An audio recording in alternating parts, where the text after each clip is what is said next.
Hi there, and welcome to What's on the Menu. This month, we're going to be talking about how to make every meal special. I'm Alison Dvorak, and I'm a registered dietitian with Senior Resources Agency on Aging in Eastern Connecticut. And I hope that you will take this opportunity in the future to join us on Zoom the third Monday each month, where I'll take questions from anyone who calls in or Zooms in. And if you don't have any questions, we'll always just cover a different topic like this. And I'm always open to suggestions for topics as well.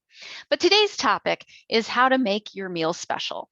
So working with older adults, I find a lot of times we focus on those holiday meals. We think about those being the only times that are special meals. But really, each opportunity we have to eat and nourish and treat ourselves to a healthy meal is a special event. And I like people to think about it that way. So the first way to look at making a meal special is planning what meal are you going to make? What are you going to have to eat?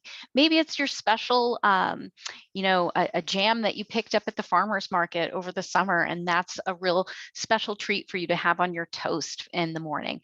Just think about how that was a great experience getting that jam and putting it on your toast. That makes it special. It's also the idea of having lunch that's maybe leftovers from when you had dinner at somebody else's house the 2 nights ago, and were able to come home with a meal from there, and you're eating it thinking about the great time you had. That's a special meal, and it's a leftover. Or maybe it's a dinner that you decided, oh, I saw this on a cooking show and I figured I was going to go ahead and try it. So I looked through the pantry to come up with something and I cooked it, and I really learned something new and different. And I made that a special meal for myself. So there's a lot of ways that meals can be special.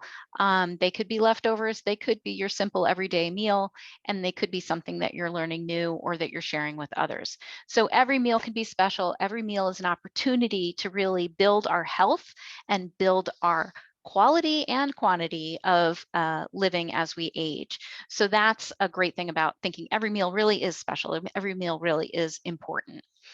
And to do this, I find a lot of times when I visit people's homes, they probably eat at their kitchen table most meals, and that's all well and good. The thing that I'd like to see more of is making that dining area designated as a dining area. So having it be the place where you eat, not necessarily where all the bills are stacked up, not where the junk mail is, not where all the pills and medicines are. Keep those a little bit out of way of this joyful space of where you have your meals. And there's also ideas where you can just have a teeny tiny little flower arrangement in place, or a little seasonal decoration based on whatever's coming up for a holiday.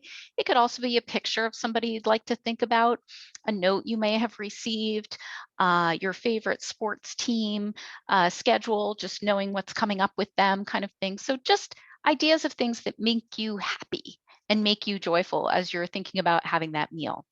Now, I know a lot of times people do watch television while they're eating their meals or read through a magazine or something else. Try to keep it low key and quiet and calming, and something that's not distracting you from what you're eating.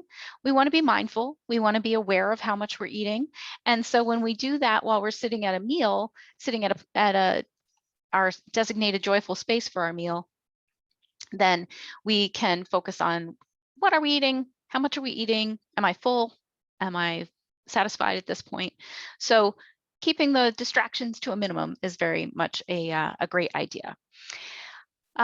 Keeping the focus on food and keeping the distraction to a minimum can also mean the type of utensils and plates that you use. This is a pretty busy design on this plate, which, hey, it's fun, it's about fruits, but it can also be a little distracting, especially for somebody with dementia. So maybe not the best plate for somebody with dementia, maybe something more simple like this would be a better option, because it doesn't draw you into what's going on around my plate. The other thing we want to think about with our plate selection, is the color of the plate. So here I have a very dark red background, and I might choose this white plate would be fine, or I could choose this green plate would be fine. Both of them are solid and would, have a good contrast to the table. I'm also going to plan maybe which one I use out of my cabinet based on what am I serving on top of this plate, so that my food can really pop it with color off the plate. So this plate may be great for chicken breast or pasta or rice or potatoes or things that include a lot of white types of foods, because those would contrast nicely on the green plate. And then something like this might be better for something that's very colorful, like sweet potatoes and broccoli and meatloaf, or something to that effect. So those are ideas of how do we look at keeping the focus on the food. Now, let's talk a little bit about reality. I know a lot of people who eat a frozen meal for some of their meals, and also people who are on the Meals on Wheels programs. Your meals come delivered in a package very similar to this, whether it's hot or cold. And this does not necessarily seem very appealing. It's nice because it's got an edge. So for somebody with limited use of their hands, it's easy to work with. It's less cleanup. You just, recycle or throw it away. But it also looks a whole lot more like a nice special meal when you take these items out and put them on the plate.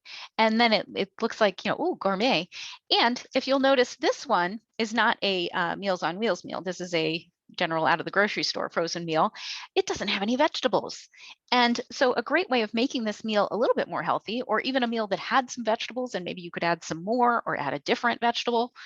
Cook some vegetables on the side in the microwave, some frozen vegetables, very healthy, very inexpensive, and really adds a lot of volume to that plate and a lot of color and a lot of nutrition and a lot of fiber and a lot of vitamins and minerals. So that's a great way to make this plate a lot more interesting and think outside the box.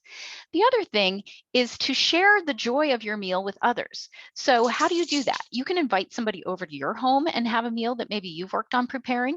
You can go to somebody else's place and have a meal with them and enjoy that company together. You can participate in the congregate meal programs that we offer throughout the region through senior centers and other designated locations. Great way to get together with people. But hey, look at this.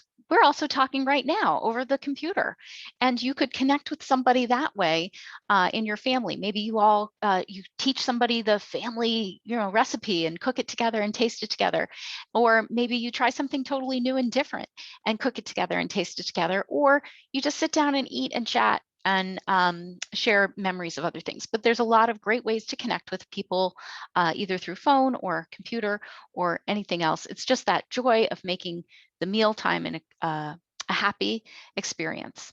The other thing I want to talk about is the position that you sit in when you're eating a meal. That can be a crucial component of staying healthy, because you really want to be at this 90-degree angle, sitting up straight. Mom was always right about that. You want to sit up straight so that your chin is located kind of going down a little bit, like you're looking at your plate. And this way, when you put food in your mouth, it stays towards the front of your mouth while you're chewing it. And then when it's chewed up and ready to swallow, your tongue moves it to the back and initiates all those muscles that do the swallowing and keeps things from going down the wrong way. So very good to focus on this as you're eating, as you're drinking, as you're consuming your meal. This is the position you want to be in, not the recliner chair, right? When we're back like this, we are not in that great angle. Same thing if you're back in a bed or something else, you're not in a great position. So whatever you can do to get in a good position to eat the meal, sitting up straight and swallowing safely is going to be the best idea. So we're going to cover different topics like this each month. The third Monday of the month, we'll have this What's on the Menu conversation, where I'll also take questions from people live. I have some people in the back room right now waiting to ask their questions, not part of the recording. And I have a monthly topic on a newsletter available through our website, seniorresourcesec.org, or you can follow us on Facebook or on YouTube. Our Facebook is Senior Resources Agency on Aging Eastern Connecticut, and our YouTube is Senior Resources Agency on Aging CT. So I hope you'll join us for more sessions of What's on the Menu. I hope you'll ask questions. I hope you suggest topics. I hope that you have a healthy, happy, joyful meal ahead of you. And thanks for joining. Take care.